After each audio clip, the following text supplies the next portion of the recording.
Hello বন্ধুরা, সবাই কেমন আছো? আশা করি সবাই ভালো আছো। তো প্রত্যেক দিনের মতো আজকেও একটি ভিডিও নিয়ে এসেছি, জেসিবি ভিডিও নিয়ে। তো এই ভিডিওতে আপনারা দেখতে পারবেন যে ইট ভাটার মধ্যে জেসিবি তার বাকেট দিয়ে কিভাবে ইটকে সুন্দরভাবে মাখাই করে তারপর ট্রলিতে তুলে দেয় এবং সেই ট্রলি মাটি নিয়ে গিয়ে কারগিলের মধ্যে আবার মিক্সিং করে পাত্রার মধ্যে সবাইকে ইট বানানোর জন্য ভাগ ভাগ করে দিয়ে থাকে। তো আপনারা এখন দেখতে পাচ্ছেন যে জেসিবিটি কিন্তু স্টার্ট বন্ধ অবস্থায় আছে, কারণ অলরেডি এক ট্রলি মাটি লোড করে ট্রলিটি চলে গেছে।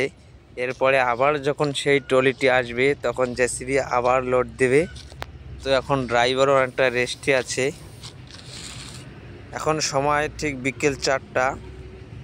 সকালের দিকে মাটি দিতে হয়, আবার রাত্রের দিকেও মাটি দিতে হয়, তাই জেসিবিটি এখন রেস্টে আছে।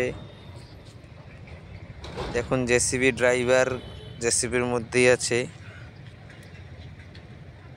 তো আমার ভিডিওগুলি যদি আপনাদেরকে ভালো লেগে থাকে অবশ্যই ভিডিওগুলিতে লাইক করে দেবেন এবং আমার চ্যানেলটিতে নতুন হয়ে থাকলে চ্যানেলটিকে সাবস্ক্রাইব করে দেবেন।